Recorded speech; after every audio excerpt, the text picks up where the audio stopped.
আমি এই হাদিসটির প্রেমে পড়ে গেছি। আপনি যখন নীরবে ঘরে বসে কান্না করেন, আল্লাহ তখন ফেরেশতাগণদের উদ্দেশ্য করে বলেন, কোন জিনিস আমার এই বান্দার চোখে পানি আনলো?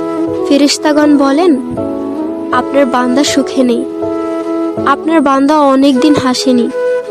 এই বলে ফেরেশতাগণ কান্না করতে থাকেন এবং আল্লাহকে বলেন, হে আমার রব, আপনি জানেন আপনার এই বান্দার হৃদয়ে কি রয়েছে, অতএব আপনি তার জন্য সবকিছু সহজ করে দিন।